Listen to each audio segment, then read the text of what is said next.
Bonjour et bienvenue dans cette toute nouvelle vidéo, ici pour les terminales en spécialité physique-chimie. Alors cette vidéo qu'on pourrait aussi faire en première, bon, ok, là en première c'est un peu plus compliqué parce qu'il y a certaines choses que vous connaissez moins bien, forcément, mais tout de même, le principe de ce qu'on va faire dans cette vidéo, c'est des choses que vous avez déjà fait en première. Donc on va s'intéresser ici à comment utiliser le théorème de l'énergie cinétique, afin notamment ici de déterminer une composante, donc telle que la vitesse, ok, voilà. Donc, ici, on va apprendre à utiliser le terme d'énergie cinétique. Pour cela, je vous laisse mettre la vidéo en pause, essayer tout simplement de réaliser cet exercice, et ensuite, on va tout simplement corriger. Sur ce, donc, correction. Alors là, direct, on vous allume direct dès la première question, en fait, montrer en appliquant le théorème d'énergie cinétique que l'expression de la valeur VB, de la vitesse en B et de la manière suivante, VB est égal racine carrée de moins 2E fois, donc, tension entre A et B, divisé par la masse de l'électron, ok. Voilà, donc direct, on vous pose le cadre, ok. Alors, du coup, déjà on va rapidement lire l'énoncé. Donc on dit que le filament d'un canon à électrons émet donc des électrons avec une vitesse initiale de valeur négligeable, ok. Donc on part à une certaine vitesse qui est négligeable, et donc ils sont ensuite accélérés à l'intérieur d'un condensateur plan, donc dont les armatures A et B sont verticales, ok. Donc c'est ce que vous voyez sur le schéma. En négligeant que le poids devant l'électron, on néglige le poids de l'électron devant la force électrique, ce qui veut dire donc que tout simplement seule la force électrique peut s'appliquer. Et donc tout simplement le référentiel d'étude est supposé galiléen, ok. Alors pareil, donc là entre les deux armatures dans le condensateur, vous savez qu'on est dans le champ uniforme, dans le champ électrique uniforme, donc évidemment pas de frottement, ok. Alors on va montrer en appliquant le théorème de l'énergie cinétique que l'expression de la valeur de la vitesse VB est l'expression qu'on vous donne. Alors, pareil, théorème d'énergie cinétique, qu'est-ce qu'il vous dit? Il vous dit que variation d'énergie cinétique entre deux positions, par exemple entre la position A et la position B, est égale à la chose suivante, c'est égal à la somme des travaux des phases qui s'effectuent entre A et B. Ok. Donc, on va dire, d'après le théorème de l'énergie cinétique, que je vais dire c'est par abréviation. Donc, on a la chose suivante. On a donc variation d'énergie cinétique entre les positions A et B, qui est égale somme des travaux des forces entre A et B. Or,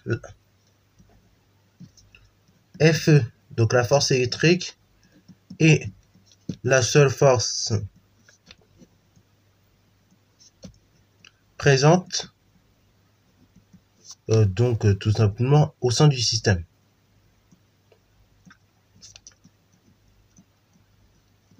Donc, conclusion, on a donc variation d'énergie cinétique entre les positions A et B, qui est égale donc tout simplement au travail donc de la force électrique entre les positions A et B. Le travail de la force électrique entre les positions A et B, il vous les donner, ok. Et donc c'est Q fois AB, ok. Donc là ils ont été gentils. Après, parfois il faut connaître, ok. Donc c'est bien de le savoir, mais parfois c'est bien aussi de. Donc ça, ce résultat-là, pareil, il faut être capable de le démontrer en fait, ça je veux dire. Parce que du coup, il faut repartir de F scalaire AB, ok. Et donc vous faites la démo du cours. Bon, là ils vous ont direct donné les résultats, donc c'est Q fois la tension entre les positions A et B. Pareil, si vous ne savez plus pourquoi, vous pourrez revoir la vidéo cours que j'ai fait à ce sujet-là. La variation d'énergie cinétique entre les positions A et B, c'est l'énergie cinétique en B moins l'énergie cinétique en A. J'applique tranquillement ma formule. Donc l'énergie cinétique en B, c'est 1/2 mv carré B par définition, moins 1/2 mv carré A, plus, qui est égal donc à Q fois AB. Q fois la tension AB, entre les positions AB. Ok. Là, on vous dit quoi? On vous dit que tout simplement, en fait, donc on vous dit que tout simplement, une chose qui est extrêmement importante dans l'énoncé, on vous dit que la vitesse initiale, donc elle est de valeur négligeable, ok. Donc votre canon à électrons là, il émet des électrons à une vitesse initiale qui est négligeable. Donc du coup, mv carré A, c'est négligeable. Donc v carré A, négligeable. Donc 1 demi mv carré A par produit est négligeable.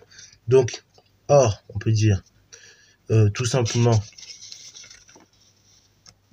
VA qui est la vitesse initiale. Bah, c'est négligeable. Donc, pour aller plus vite, on dit que dans ce cas-là, EC A égale 0. Ok, c'est égal à 0 pour faire simple. Comme c'est négligeable, bah, la valeur est autour de 0. Donc, on obtient la relation suivante. On a donc tout simplement 1 demi fois M fois V carré B qui est égal à la chose suivante, c'est Q fois AB. Enfin non, Q fois tension entre A et B plutôt. À chaque fois, je sais pas pourquoi je dis Q fois AB, mais voilà. En fait, c'est tension entre les positions A et B à chaque fois. Donc, du coup, moi j'ai la vitesse en B. Donc là, bah, je vais faire un peu de maths. Donc je vais isoler B carré B dans un premier temps. Là, j'ai le produit par masse qui me dérange, donc je divise par la masse. Donc ça fait Q fois la tension entre les positions A et B, divisé par la masse. Et après, bah, je vais diviser par un demi, autrement dit, je multiplie par 2. Ok, moi je veux juste la vitesse en B, pas son carré. Donc je dis dans ce cas-là qu'on a la chose suivante. Donc du coup, je dis que c'est égal à la chose suivante. Donc c'est racine carrée de 2 fois Q fois U AB divisé par M. Alors M, ici c'est la masse de l'électron si on va être précis, donc divisé par M. Parce que là, du coup, ici à chaque fois, ils vous ont mis à tes précisions E. Donc là, à chaque fois, on travaille avec la masse de l'électron. Ok. Alors ceux qui ont flair, ils vont me dire, ouais, mais poto, qu'est-ce que tu nous racontes? Moi, je veux VB égale racine carrée de moins 2 fois E fois, donc tension entre les positions AB divisé par la masse de l'électron. Et là, bah, on a 2 fois Q. Ah, donc si vous êtes malin comme ça, c'est super. Alors E, bah, pour rappel, c'est la charge élémentaire, ok? Et donc, tout simplement, elle vaut 1,6 10 puissance moins 19 coulombs. D'ailleurs, je sais pas pourquoi elle vous est pas donnée. Enfin, oui, elle vous est pas donnée parce que j'ai pas de calcul à faire, tout simplement, pardon. Mais tout simple. Mais donc, ce qu'il faut savoir, c'est que c'est la charge élémentaire. Et donc, bah, selon la polarité de l'électron, bah, tout simplement, cette charge elle peut être positive ou négative. Comme ici, on vous dit que on émet des électrons, et ben un électron s'est chargé négativement. Donc en fait, la valeur de la charge du coup elle est négative, et donc ici, vous obtenez bien moins de E, puisque la charge de l'électron, c'est égal du coup en valeur absolue à la valeur de la charge élémentaire. Okay. Et donc si on veut être rigoureux, on peut dire c'est le même l'opposé, donc en valeur normale, de la valeur de la charge électron, de la charge élémentaire. Donc on va noter. Voilà, donc là on peut aller un peu vite, voilà ce que j'ai mis comme explication. Donc or comme votre filament à canon va émettre des électrons, ces électrons ils sont chargés négativement. Donc la charge de notre électron, et ben forcément c'est l'opposé de la charge élémentaire. Ok. Donc on en déduit donc la chose suivante. Donc on en déduit que la vitesse en B, VB, c'est racine carrée de moins 2E.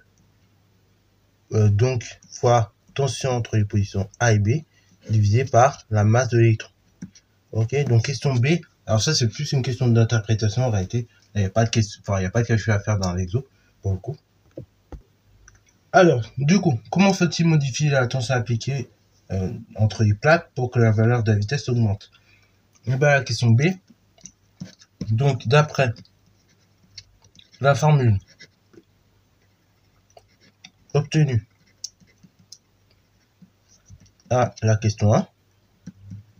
Donc si la charge de l'électron et la masse de l'électron restent identiques, dans ce cas-là, automatiquement la vitesse en B est proportionnelle à la racine carrée de la tension, ok, entre les positions A et B. Et plus précisément, la racine carrée de la valeur absolue de cette tension. Ok. Dans ce cas, d'après la formule obtenue à la première question, comme VB, la vitesse en B, est proportionnelle à la valeur absolue de la tension entre les positions A et B, donc on obtient la chose suivante, et bah, il faut augmenter la tension entre les positions A et B pour que tout simplement la vitesse en B augmente.